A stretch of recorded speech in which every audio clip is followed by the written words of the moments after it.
Hi everyone. My name is Ksenia, and today I'm presenting this causal structure algorithm tutorial. I hope everyone was able to download the files from Google Drive, and also I prepared Google Colab for your convenience. So let's start.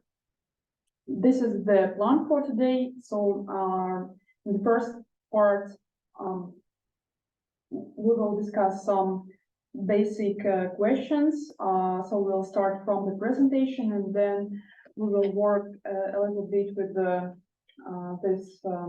with the code. And first, we will discuss what is causality. Then we will discuss two problems that are usually solved in causality. Then I will show you some libraries and repositories that I found with the links that you also can use later. Then we will discuss some types of causal learning or structure algorithms, some examples, like some specific algorithms, and a short remark about causal learning for time series. So, do you have any ideas what's the difference between causation and correlation?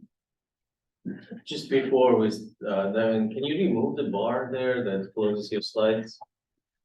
Like, why is it on top of your slides? Good question. Yeah.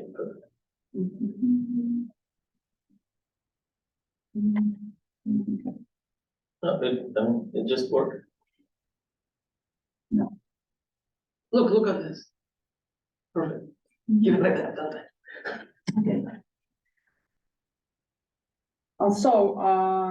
Usually causality refers to the relationship between two variables where a change of one or the cause produces changes in another or effect.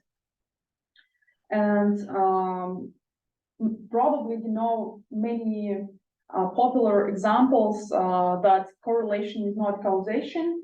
Here I show you two of them. So the first one is sunburn and ice cream sales. So probably you can find some data when the number of ice cream sales increases and the number of sunburns increases too. And it's actually an example of correlation because they have common cause, it's hot weather. And the same in second very popular example, it's number of stork's nests on the roof in Holland and a number of babies, children. And there is also a common cause. You know, what is the common cause? Number of families, the roofs. Yeah, actually, if if the family is richer, one family is richer than another, they have a bigger house and they have bigger roof, and probably they have more money for many children, and so this is the common cause in this example. And but actually it's not trivial question, what is causation? So can you define or maybe intuitively explain what means that one event or one variable causes another one? Like any ideas? David Huber, I think causation doesn't exist. No? Is that wrong answer? Yeah, actually,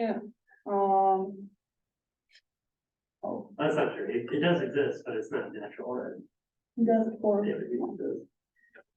If we dive into some philosophical views, actually there are a lot of them, because in the very beginning, causality was only philosophical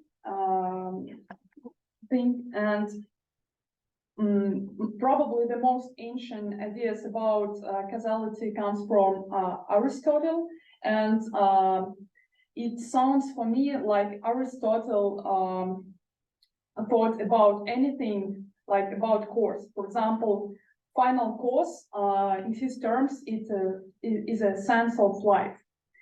But for example, David Hume, as Brett mentioned, he thought that probably causality, there is no actual causality, and there are just regulations, and causality is illusion, and we actually can find out what is the cause and what is the effect.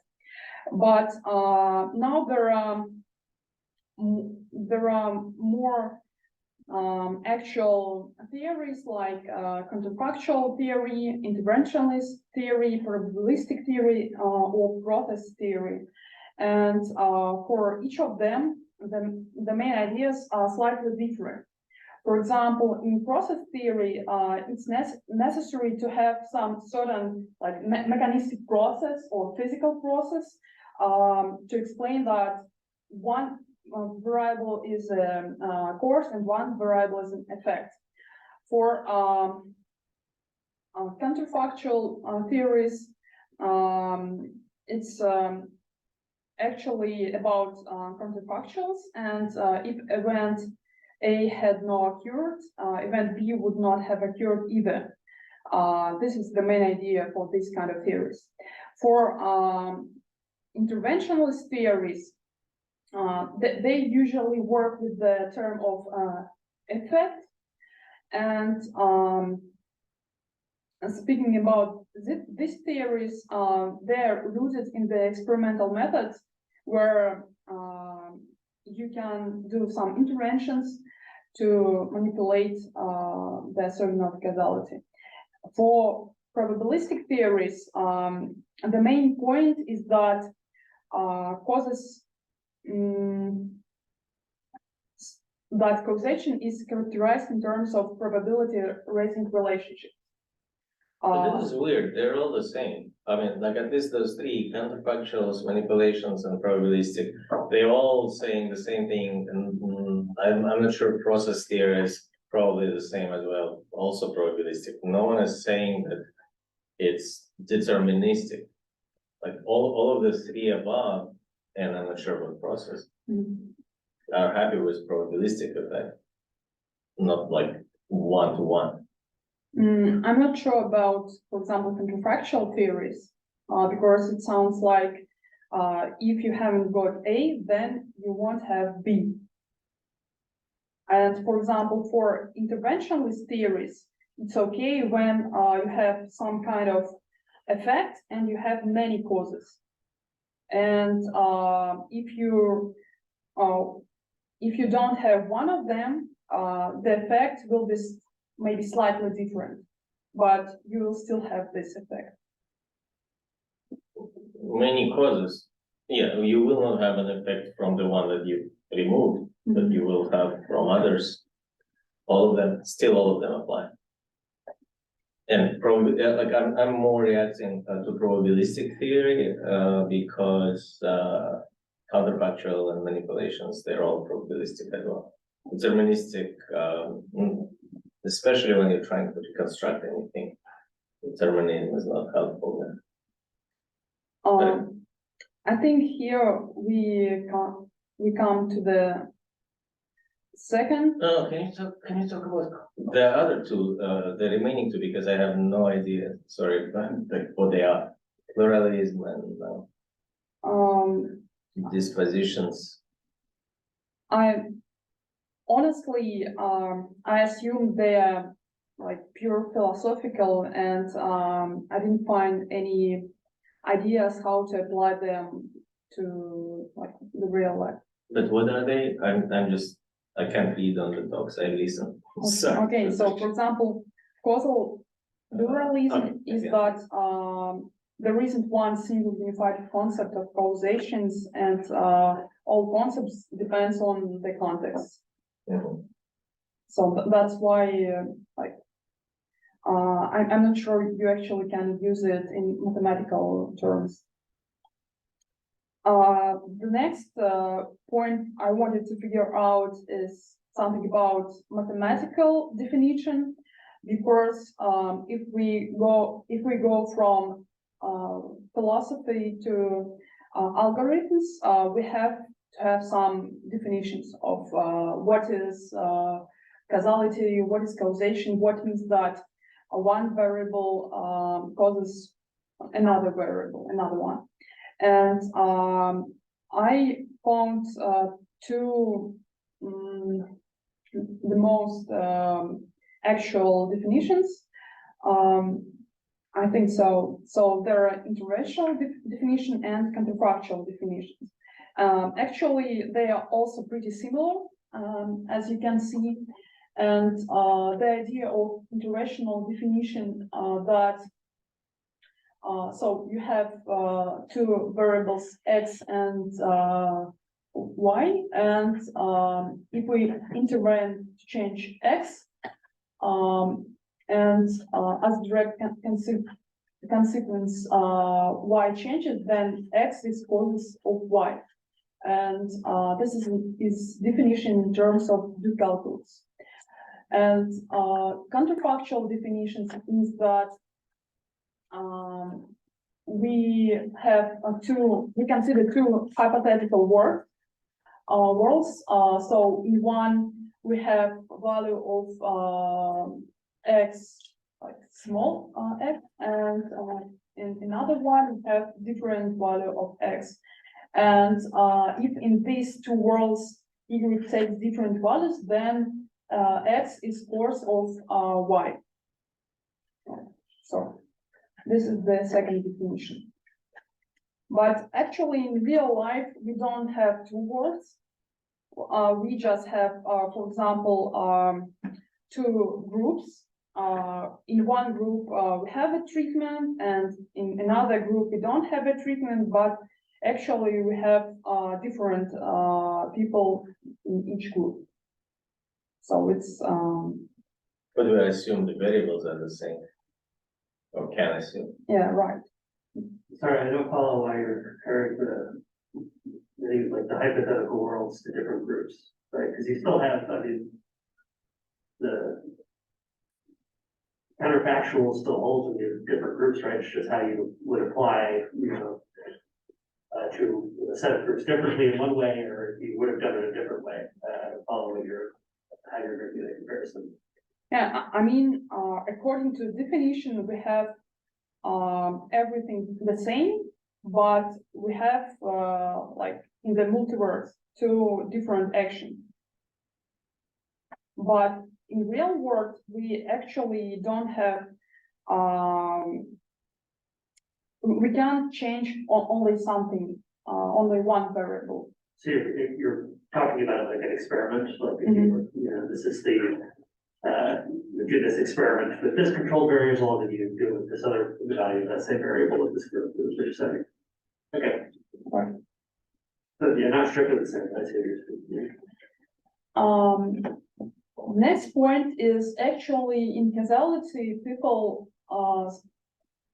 solve two different problems. And the first problem is called causal inference, or causal effect, and the second problem is causal discovery or structure discovery. So the first problem is about what happens to y if I do x. So it's about effect. And causal discovery is about what are the causal relationships among a lot of different parameters, different variables. And for causal inference or causal effect, we usually know the structure. So we know the connections, the graph of connections between variables. And for causal discovery or for causal structure, it's actually the point to find out these connections. And typically, when we work with the causal inference or causal effect, pretty often we work with the observational data, for example, from randomized control trials or something like that. And for causal discovery, we pretty often work just with observational data, like a list of data and nothing else. And so as output for causal effect, you actually have some specific effect. For example, what is the value of blood pressure? What will be the value of blood pressure if we use this kind of treatment? And also, as an output, we will have the uncertainty bounds.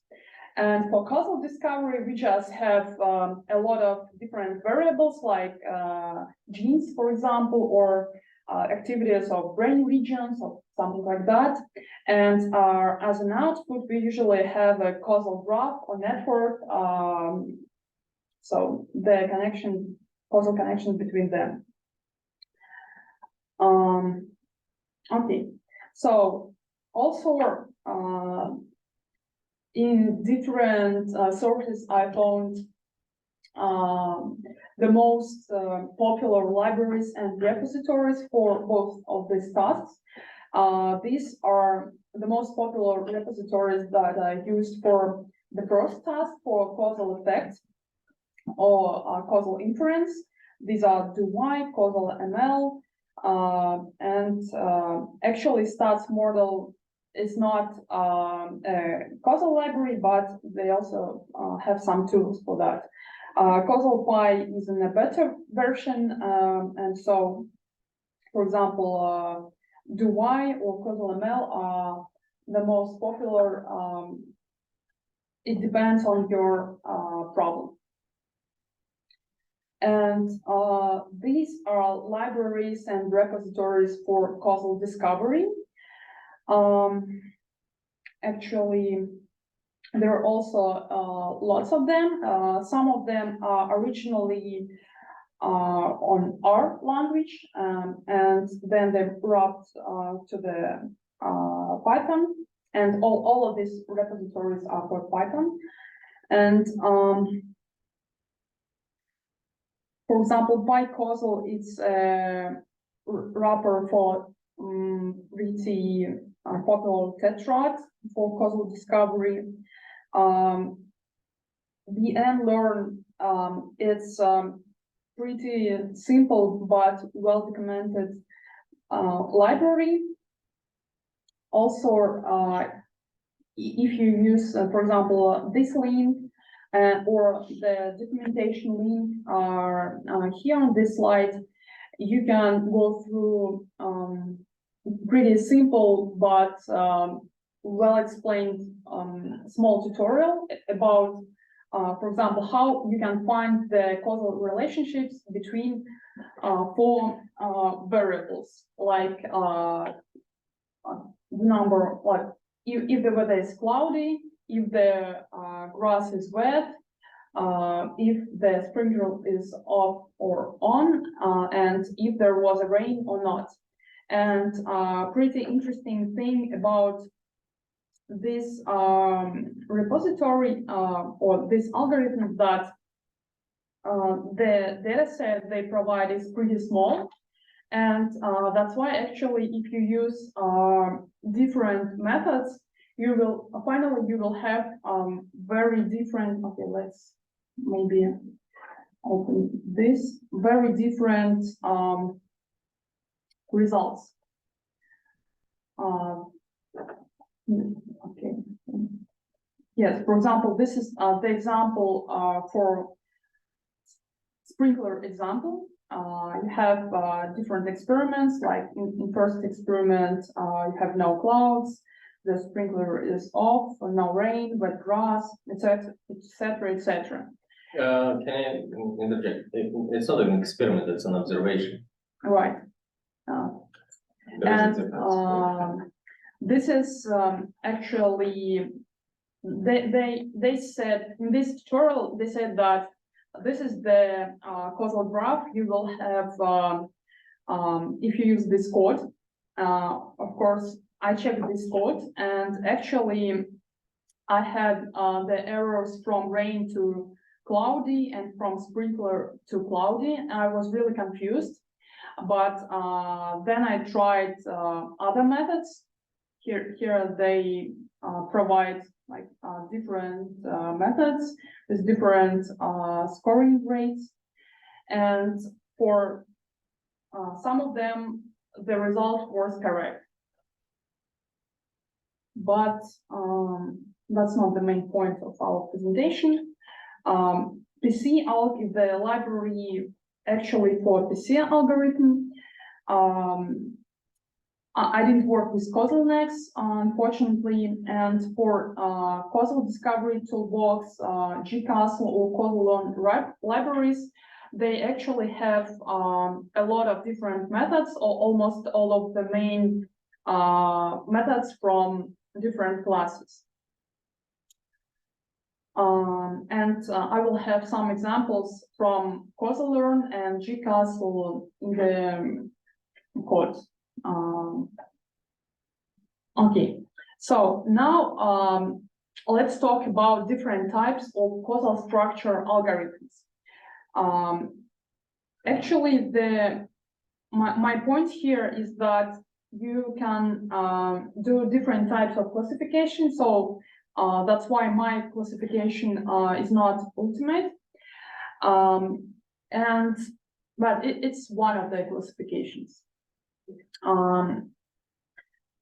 There are, let's say that there are these main types of causal structure algorithms, and also there are causal structure algorithms for time series. And so here we have constraint-based, score-based, hybrid algorithms. These algorithms are called as information theory. It means that they work with different informational theory variables or parameters. And for score-based, they also have three types of algorithms: exact, greedy, and gradient-based. And exact algorithms, they have better warranties, and in general, gradient-based or greedy are more scalable than exact algorithms. And typically, we will talk about these three algorithms: PC, JES, and Lingam. But in general, constraint-based algorithms are worked on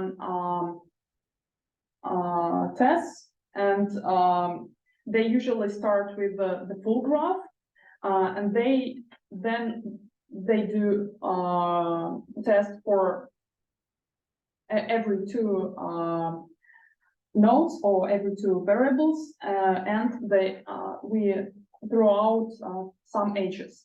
And for score-based algorithms, we usually start with the empty graph, and then we, in general, we add the edges according to some score-based rules. So this is the first example. It's constraint-based PC algorithm. So the first step is initialization, and in the very beginning we have the full connected undirected graph, like step one. And for step two, we have skeleton identification. So the goal of this step is to throw out some edges, but in the end of this step, we will have also undirected graph, the skeleton. And the idea is that for every two nodes, for example, for each x and y in G, we do the test for conditional independence between X and Y, starting with empty conditional set. Then we increase the conditional sets. So for example, we add first one variable to conditional set, then two variables to conditional set, and so on and so forth.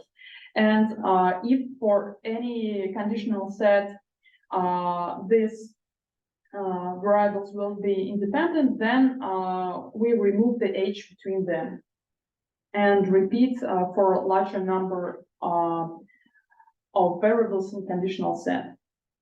And the third step is H orientation. So we have the skeleton and we have conditional sets for each two nodes.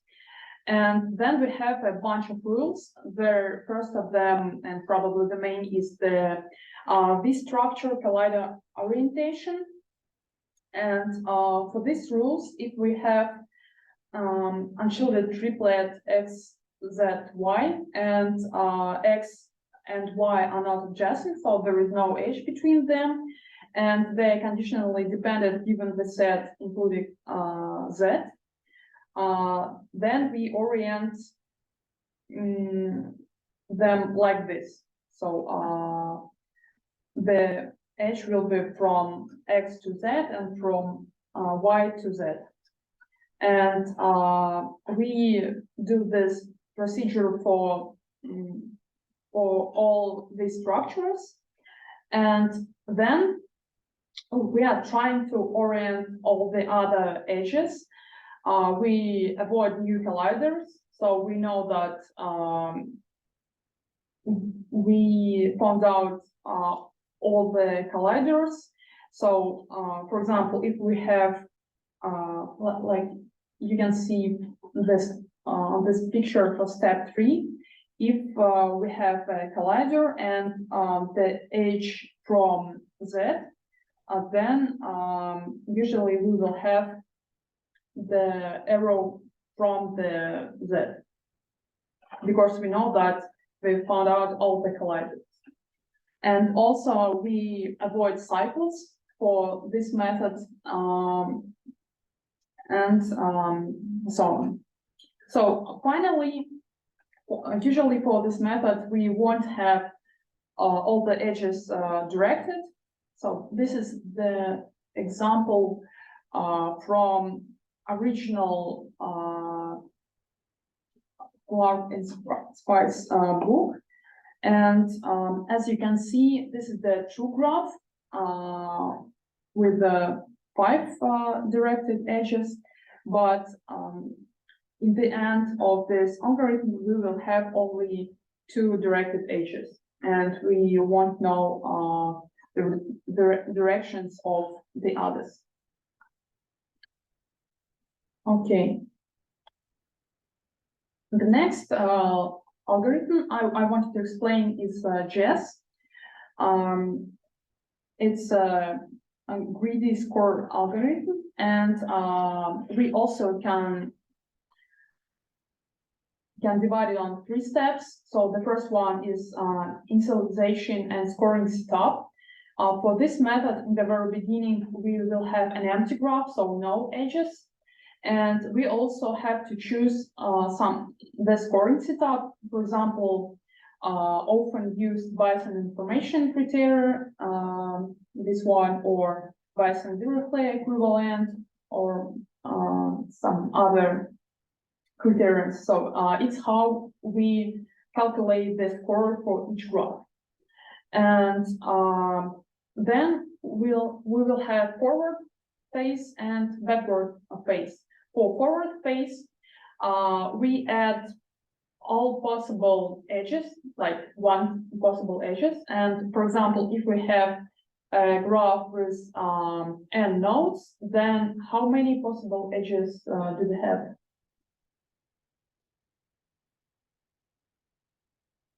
N squared. N squared.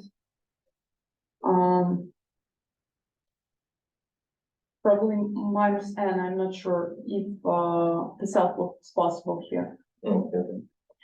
Okay, we will have With n squared with the loops as well, like there will be many other loops, like a to b, b to a. Yes, right. So, and for all these n squared possible graphs or possible first step, we calculate this, for example, big bias information criteria score, and we choose the H with the biggest big score.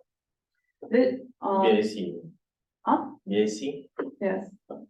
BSc. And then we have we can add one more score to existing one, and we calculate this BSc score for all possible graphs with the H we already have chosen, and the second H, and so on and so forth. So we add the edges, and finally the score won't increase, and then we come to the phase 3 or backward phase, and we remove the edges. And actually here we and what is interesting here is that, for example, you understand that n is the sample size, so how many sample size you have in your data. But for example, what is p, the number of parameters in this model? The interesting thing about this model is that we actually have some kind of model, like for example, it can be linear model or the other model.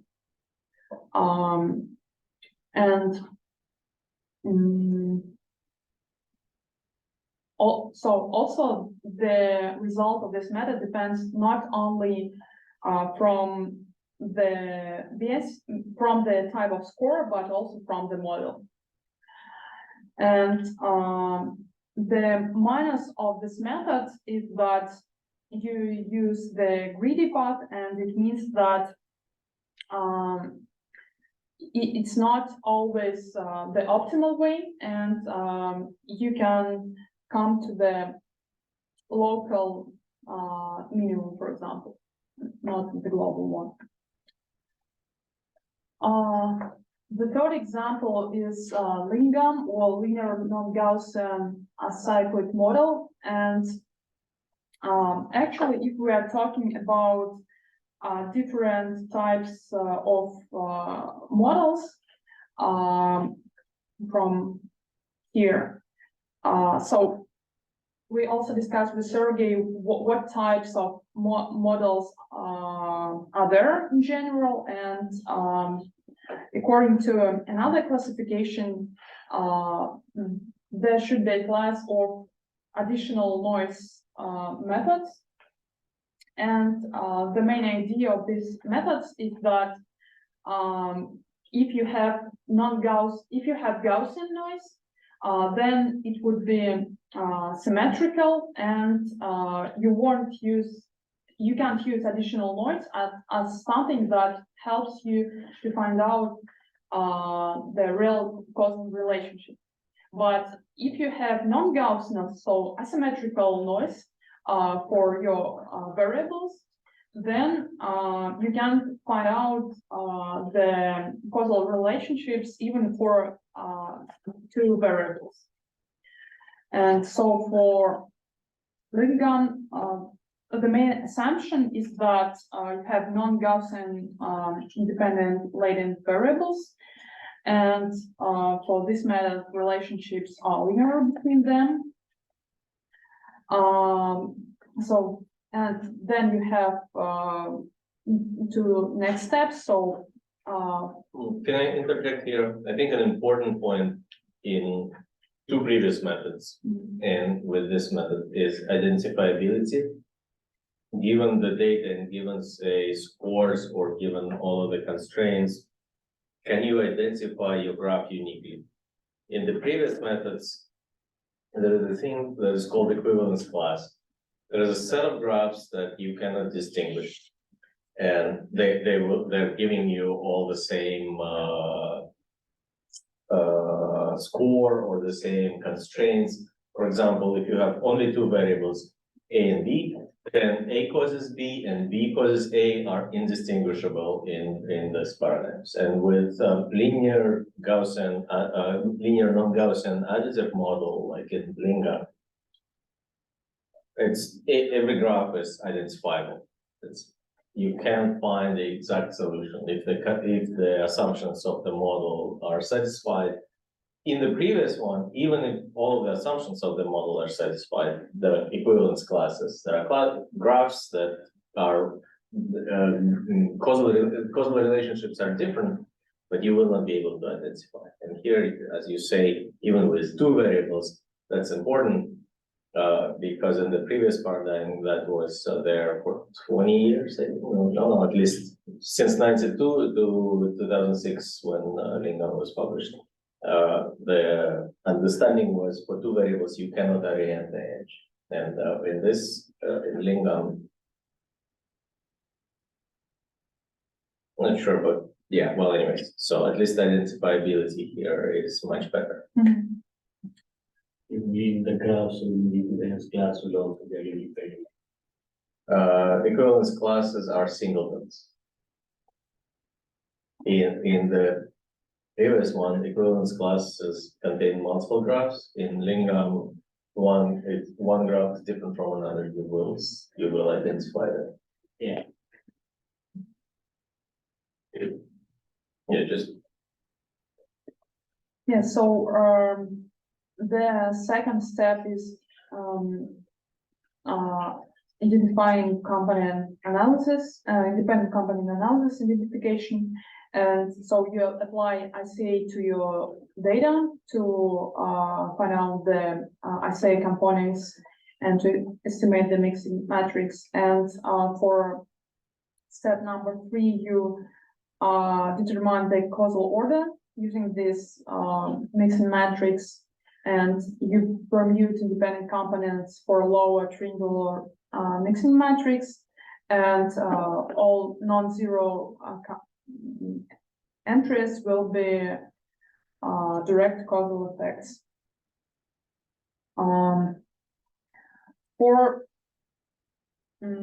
There are also many methods to find out the causal structure from time series. For example, these methods, and probably the most popular are Granger causality methods. So there is a classic Granger causality, Gewecke's Granger causality, directed Granger causality, and some others.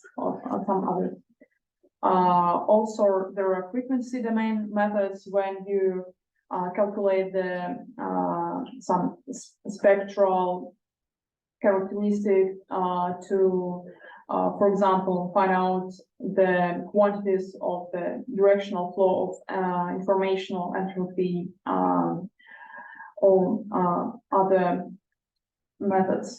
Also, there is, for example, Lingam for time series and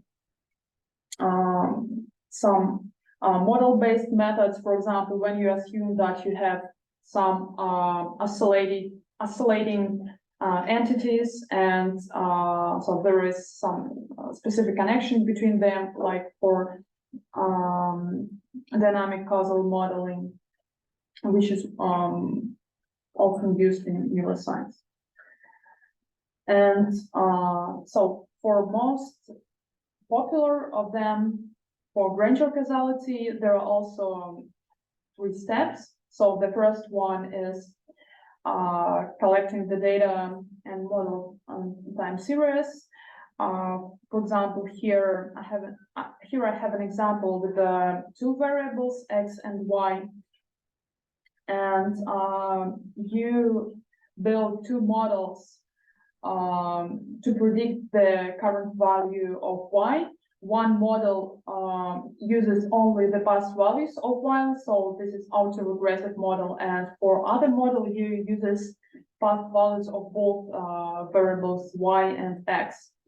Then you calculate predictive accuracy and you use some kind of test or an F-test to determine whether the inclusion of past values of X is significantly improves the prediction of Y. And for null hypothesis, usually is that X doesn't range across Y. So it means that the coefficients on the left values of X are 0. Actually, for brancher causality, you can use different number of flags. For example, you can calculate this model only for t-1 or for t-1 and t-2, and etc., etc. So that's it for the slides, for the presentation. And now let's open the code. Here, you can also open this code in Colab, but I use my version in Jupyter Notebook. Can you make it take the entire screen?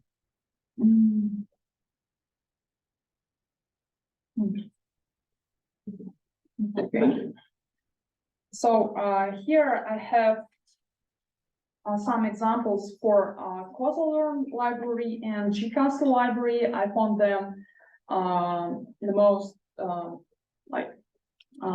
interesting and yes, and I have an example of data set for this structure for 5 variables. This is file bolts filter 28 txt, and also I have 2 examples of this data. This is full data and half data. So in one example, we will have 500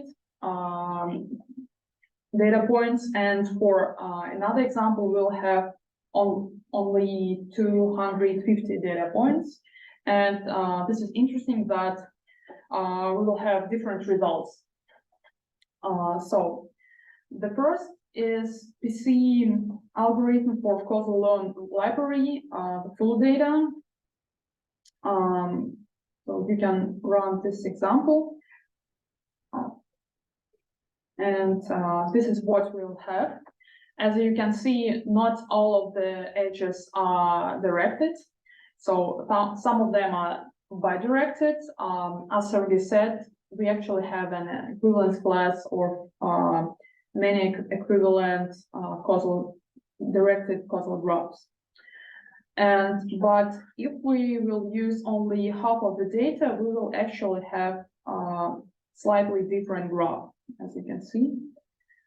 So there is no H from X3 to X5.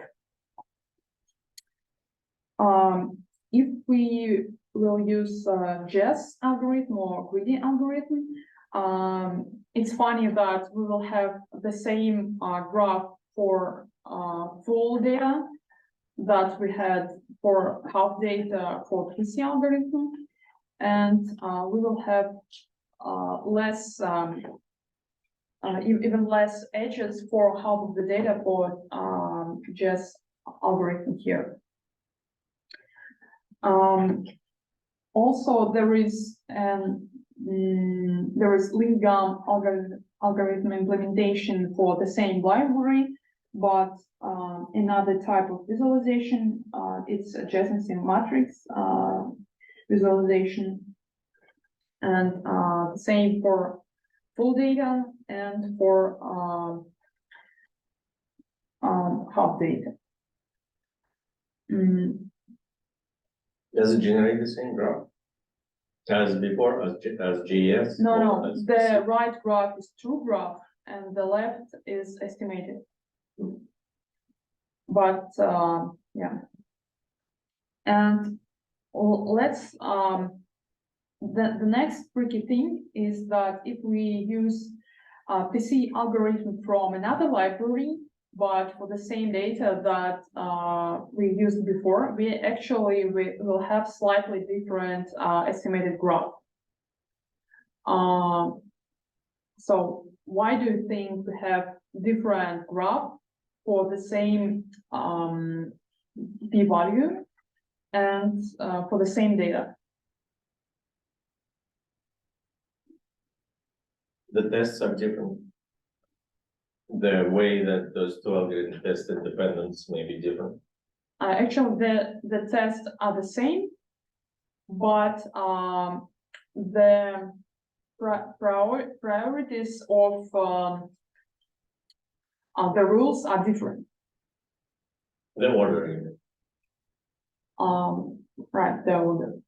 in which the rules are applied, or something. Yes. But what, or it's like what, I just don't understand what the priorities of the rules are.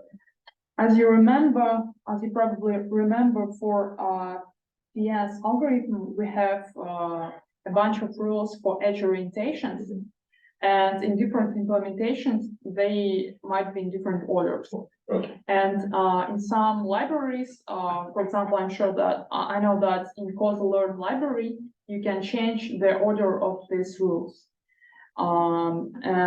Yes, it's funny that if you just use the same algorithm from different libraries with the same parameters, you have different results because you don't think that there might be different orders of the rules. Yes, and The abstraction is leaky. yes, right. And also these are graphs for JEST algorithms, so they also have, They look similar, yeah, or the same. then for PC and for JEST in this implementation, yes, there are the same results for full data, but different results for half data. And it's interesting that actually the result for it's just the results for No, one edge is gone. yes, but for PC they're very different. Mhm. So Well, test need more data. right. And this is the implementation of essay lingam for Causal, and they also don't look like lingam from Causal Learn library. So I think that's it. You may ask questions if you have them. I guess are we, so you said like the causes are maybe comprised of some kind of like leading factors? Are we interested in understanding the relationship between the leading representations of the causes, or is it mainly just trying to understand the observations themselves? Like in general, or I guess just. So these algorithms operate on the observations that we have. yeah, as I said, there are two main problems: the causal effect or causal inference problem, and causal structure or causal discovery. And here we usually work with the second problem. So we're trying to figure out the causal structure from the data. So we usually have just data. Actually, for the brain, it's time series data. And we are trying to figure out what's the causal relationships between the brain regions, for example.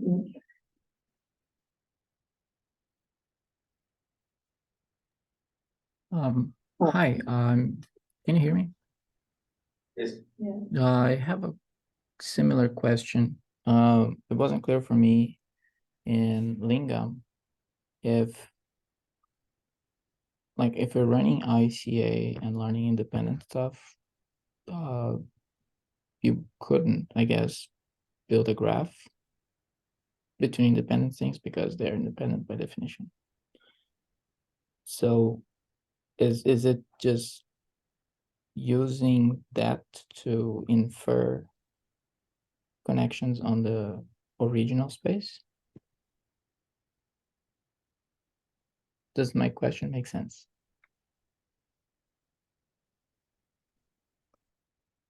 The question, do you understand?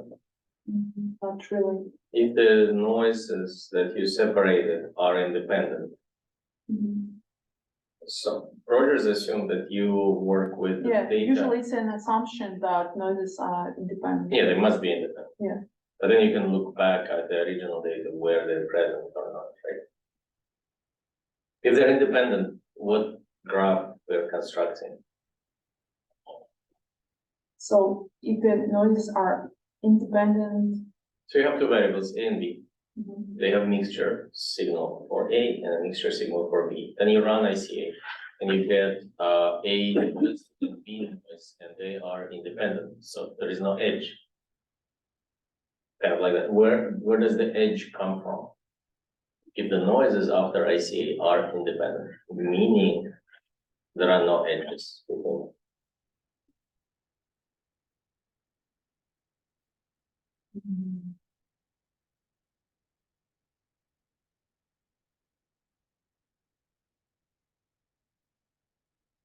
But Rogers, I think we're looking at the mixture matrix, and we're looking at how those independent noises are mixed.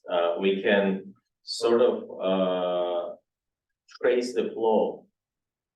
Like this independent noise gets mixed with that independent noise and is put together then into the third variable. So we are not trying to correlate independent noises and mistake the correlation matrix for causal matrix.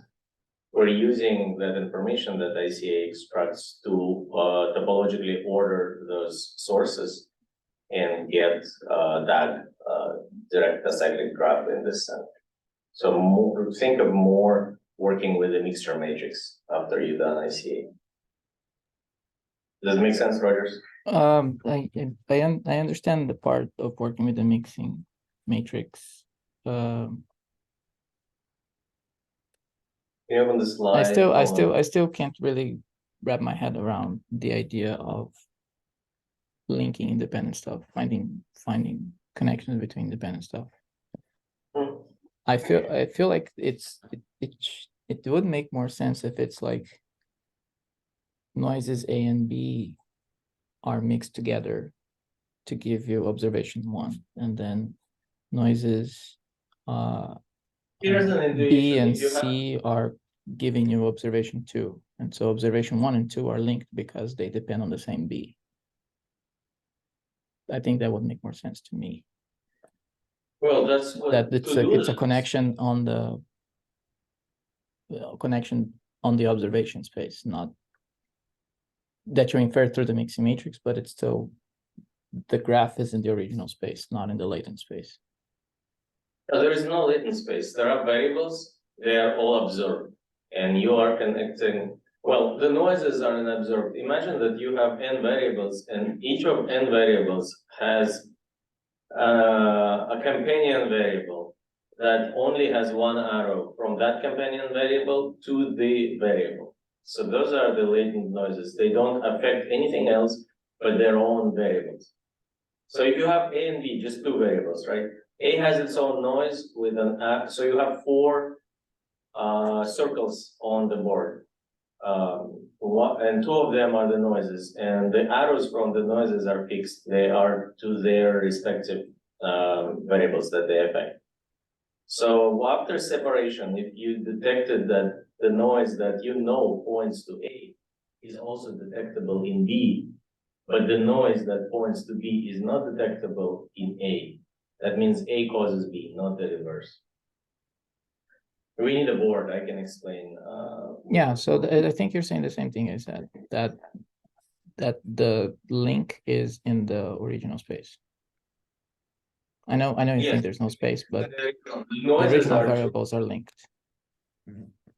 yes, the noises are independent and that allows us to establish this, structure. Okay, so yeah, so basically we're learning the graph on the data that we observe, not on the data that not on the latent Not on the latency, representation. yeah. Got it, thanks. There are no representations, those are intrinsic, we call them intrinsic noises of each random variable. Sure. Yeah. Thanks. Any other questions? We're 2 minutes over time, but, yeah. Okay, if no other questions, I'm stopping the recording. Thanks everyone for listening online. Thank you.